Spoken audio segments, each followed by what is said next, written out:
Hey guys, Veebat here with another V-Plays, hopping into our Tier 7 British Typhoon. And what a beautiful aircraft this is.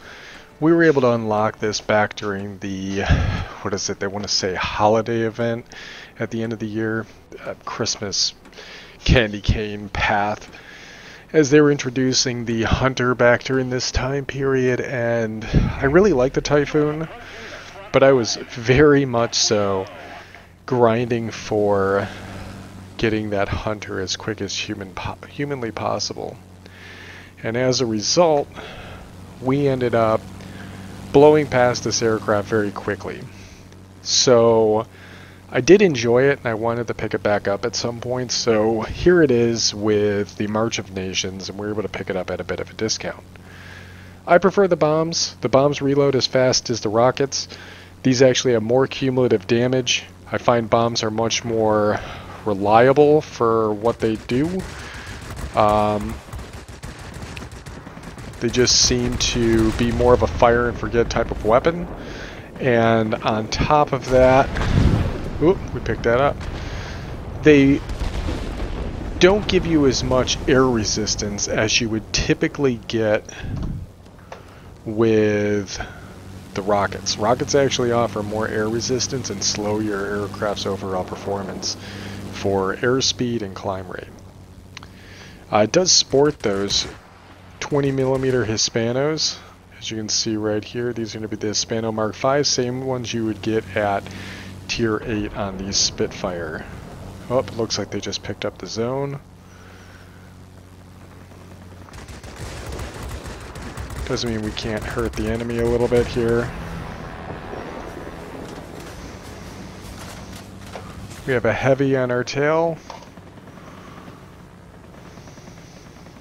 Go ahead and hit that maneuverability.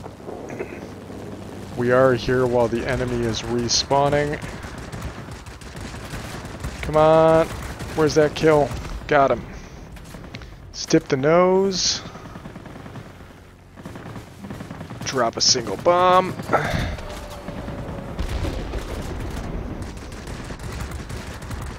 There's a lot of fighting going on here. Lots of aircraft to get on our tail, and there is a human and a sea fang that was able to take us out. It would have been nice to be able to pick up this airfield early on, but we do have enemies and a lot of very turny and dangerous fighters. Going in here alone against a sea fang is a dangerous endeavor, to say the least. We do have a human player in an RB-17 on our team, so I'm going to let him do a lot of the work in that central area. Typically what I like to do with a plane like this is, if I find I'm having trouble getting the central zone because the enemy humans seem to be putting a lot of effort into it, what I'll do is I'll actually leave that area for a little bit and let them continue to defend against some of my bots while I use my multi-rule to pick up zones on the periphery, which is what this aircraft's pretty good at doing. I'm staying low so I don't attract initially the attention of the heavies up at altitude.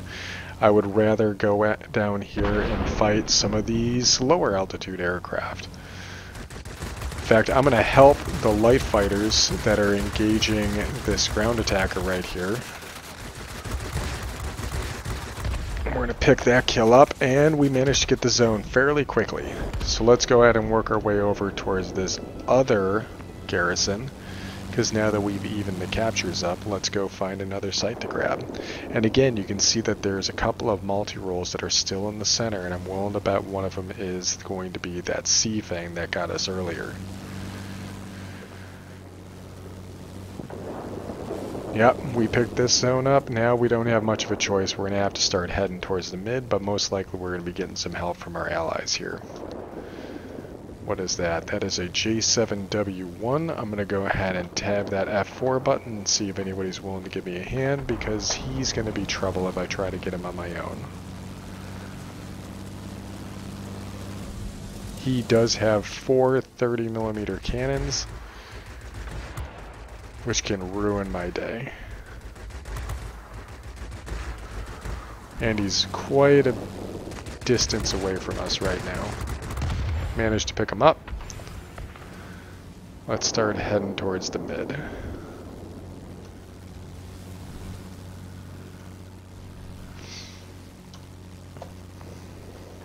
Oop, looks like somebody was taken out by our allies here.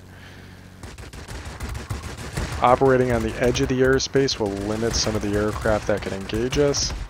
And if we get into trouble, we can dip out from the enemy aircraft so we're not dying inside the site.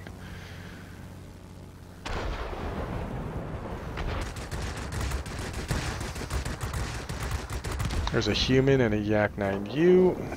There's the human in the Sea Fang. Let's see if we can pay it back.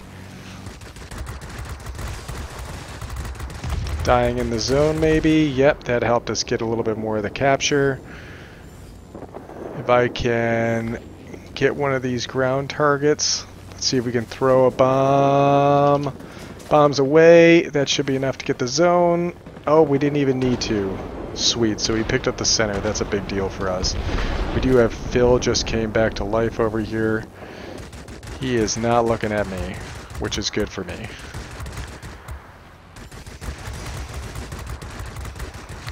That Spitfire is going to be trouble. We took out his wing. Oh, can we get around on him? If he can get that wing repaired, we're in a lot of trouble. Come on, anybody want to give me a hand here? His wing's still out and the Yak 9U got on us. We were not paying attention enough and we got taken out. But it looks like the Yak 9U was taken out. Whew, good news for us. We're going to go ahead and spawn at our original site and we're going to try and see if we can get some air supremacy coming off of this one. Whew. What a hectic fight this has been. We are still topping the chart for our team right now. Ooh, well, I'm willing to bet that they're going to pick that up. I'm going to give my team the benefit of the doubt. We're going to come in here against this J7W1. I was right about the air supremacy.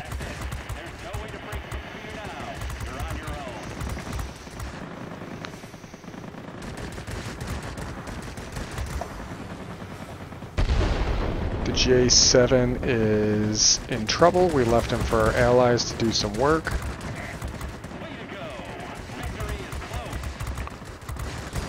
We got the good hits in.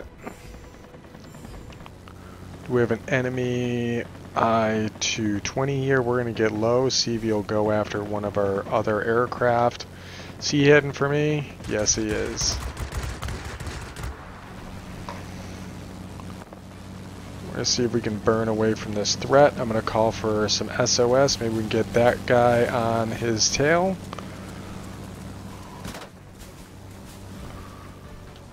We can see we're actually getting some distance on him right now, which is good. I'm going to close on this 265, maybe get some extra points. And yep, that 210 is now gone. It is squall line, by the way, in case I didn't mention that, which means that that plane is not coming back. Let's get some good hits on you. Turn. Don't want to get caught in the bomb blast, but yeah, solid performance. We're able to be top of the charts for the team here. Let's go ahead and take a look at the end game plates and see how we did when it comes to the statistics.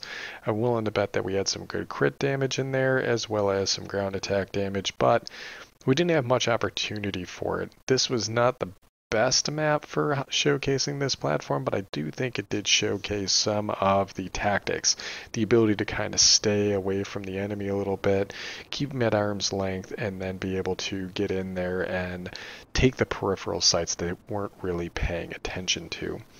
We did get another takeaway on our March of Nations, which is what we were looking for, and since we've already unlocked the Tempest, we are just converting all of this straight to crew experience, and it was a ×2 event, so we did get quite a bit from that. We did make a decent amount of credits as well, but that's neither here nor there because that's not really what we're here to do.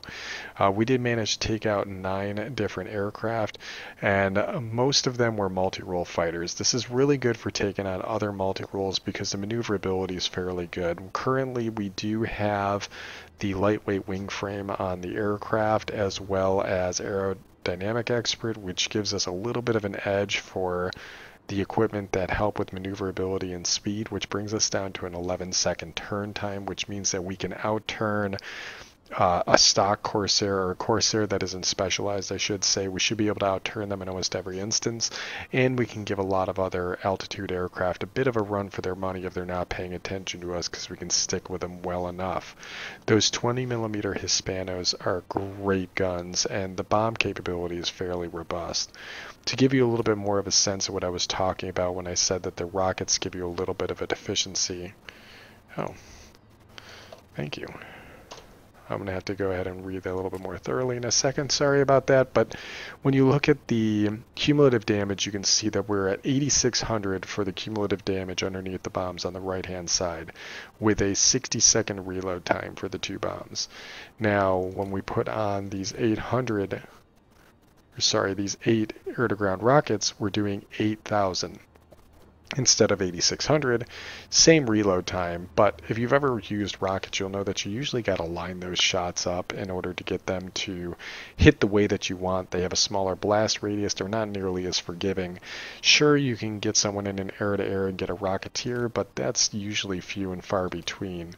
These bombs, they're going to be able to get you what you need fairly quickly, fairly reliably. I usually drop 2 bombs on one of the bigger sites, and then I just ignore it and I go back to dogfighting. And in 60 seconds I got them back, so I can go ahead and try again. So I feel like it's a much better use of my time to not have to think about it that much. But you know what? Your mileage may vary. Speaking of mileage though, if you take a look at our overall airspeed, you'll note that our max boost speed is 407. If I go ahead and equip these rockets, you'll see it drops down to 404. It's a minor difference. I know it's a minor difference in airspeed, but if I'm looking at all the advantages, all the weaknesses, the bombs have the least amount of weaknesses and the most amount of benefit, and they just hit the play style a little bit easier in my opinion. But Typhoon, solid plane. I really like it. I think it's a solid performer at tier 7, and it will definitely give the Corsair F4U4 a run for his money. So as far as the multi-roles are concerned, I think this is a great competitor. Anyways, I hope you guys enjoyed the video, and as always, I'll catch you on the next one.